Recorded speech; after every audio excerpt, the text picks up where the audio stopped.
Dark Secrets of the American Frontier. In less than 70 years, the U.S. went from those mere 300,000 square miles occupied by the original 13 colonies to taking control of the entire continental U.S. we're familiar with today. They grabbed a staggering 2.8 million square miles of land. It's truly mind-blowing and one of the most massive and rapid land acquisitions ever seen in history. Living on the American frontier back then was no easy feat because the events that unfolded during this time were not for the faint-hearted. There was almost constant warfare, and the terrain was often unforgiving and challenging to navigate. You had to be a special kind of crazy to survive and thrive on the frontier. And if you were not strong enough, then be prepared to meet a quick end. From the sad story of Daniel Boone to the untimely and harsh death of Davy Crockett, let's delve into the dark secrets of life on the American frontier. Daniel Boone. Daniel Boone was one of the incredible men on the American frontier. He played a major role in opening up the American frontier during the Revolutionary War. During that time, he stumbled upon the Cumberland Pass leading into Kentucky, and didn't waste a second. He set the Wilderness Road on fire and cleared the path. But Daniel Boone wasn't just some ordinary explorer. In 1776, Boone had established the town of Boonesboro a year earlier, right in the midst of the Revolutionary War. Things were getting intense.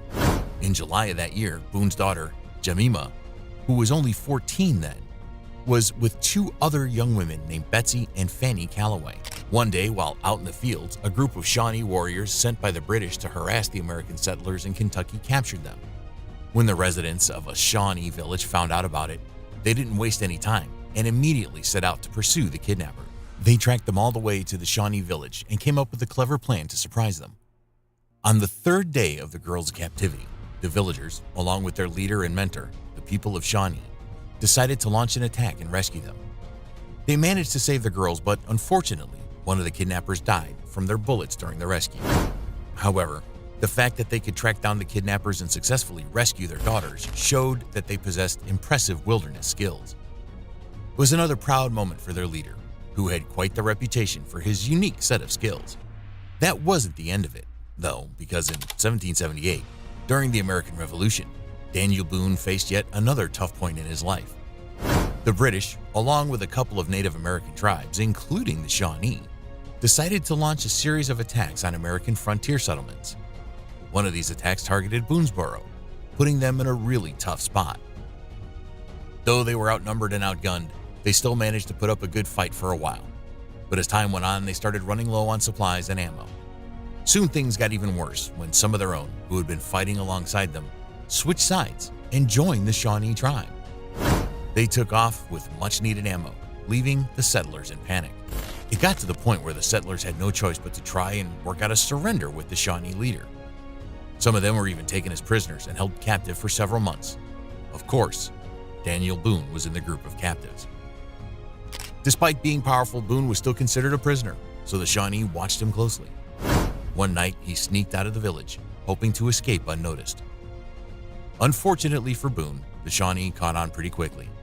They nabbed him and brought him back to the village. Boone had to go through the gauntlet. He was stripped naked and had to run between two lines of people who smacked him with sticks as he passed by. However, he was later permitted to return to his family. Davy Crockett. Now you might think of him as the guy with the coonskin cap and rifle, a skilled hunter and wilderness guide. But there's so much more to him than that. Davy Crockett was born on August 17, 1786 in eastern Tennessee, which was part of North Carolina at the time. His parents were poor farmers, and he often had to take care of himself. By the time he was a teenager, Crockett struck out on his own and started working as a cattle driver. He would guide herds of livestock through the wilds all the way to markets in Virginia and Georgia. It didn't take long for him to gain a reputation as a skilled frontiersman and hunter. He was known for his incredible shooting skills and his ability to survive in the wilderness. Here's a crazy story that sounds like it's straight out of a movie, like The Revenant. In the fall of 1825, Crockett was out hunting in the woods near his home in Tennessee when he came across a massive black bear. He took a shot at it, but that bear was so huge that it didn't stop charging at him. It knocked him to the ground. Crockett managed to draw his knife and engaged in a hand-to-hand struggle with that bear. They fought for several minutes, and Crockett repeatedly stabbing the bear until it finally succumbed to its injury. He suffered several injuries during that encounter, including a broken leg and multiple cuts and bruises. But whether the story is true or not, the point is that Crockett was building up quite the legendary persona. Even while enjoying his stay, Crockett finally later left Congress and headed to Texas because of the Indian Removal Act of 1830. Initially, he thought that relocating Native Americans would actually benefit them, as they would be away from the influence of white settlers and given land to cultivate. Plus, he saw it as an opportunity to open up more land for white settlement and expand the United States. But as the debate over the Indian Removal Act went on, Crockett started having doubts. He received letters from his constituents expressing opposition to the removal of the Cherokee people who were living in his home state of Tennessee. This made him become a vocal opponent of the act. In a famous speech to Congress, Crockett declared that the Indian Removal Act was unjust and that the government had no right to force Native Americans from their land. Crockett strongly believed that the Cherokee people had a right to their ancestral home and should be allowed to stay. However, despite his opposition, the act was eventually passed. This led to the forced removal of thousands of Native Americans along the Trail of Tears, which understandably made Crockett very angry. So he packed up and moved to Texas, where he got involved in the Texas fight for independence from Mexico. Arriving in San Antonio in early 1836, Crockett joined a group of volunteers defending the Alamo, an old Spanish mission turned fortress. Among his fellow defenders were some famous frontiersmen, including Jim Bowie. They faced off against the Mexican army led by General Antonio Lopez de Santa Anna. Unfortunately, on the morning of March 6, 1836, the Mexican launched a final assault on the Alamo, and it all came crashing down. The battle lasted less than 2 hours, and everyone defending the fort lost their lives, including Crockett. However, it's not entirely clear how he met his end. While some say he died fighting as one of the last defenders, others believe he and the remaining men surrendered and were executed. Oregon Trail.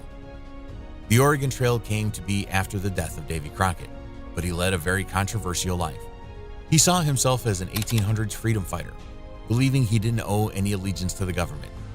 In fact, he even attempted to establish his own country to prove his point. This man was John C. Fremont, a surveyor and explorer who eventually ran for president of the United States and played a significant role in shaping California's history. Fremont's life was quite unusual, much like many pioneers of his time. In 1833, he joined the Navy and became a math teacher aboard the USS Mansion. Fremont ventured westward and played a major role in mapping out the Oregon Trail. He actively promoted the trail, collaborating with Native American tribes to ensure peaceful relations between them and the now settlers traveling along the route. However, there were instances where conflicts arose between Western expeditions and Native Americans. In 1844, Fremont and his expedition forcefully took control of a Native American village near the Great Salt Lake in Utah, causing destruction and loss of life. During an expedition in 1845, they encountered a group of Klamath Indians in California, resulting in an attack on the Klamath village, causing further devastation. His stance on ending slavery became evident later in his life when he became the first presidential candidate representing the newly formed Republican Party.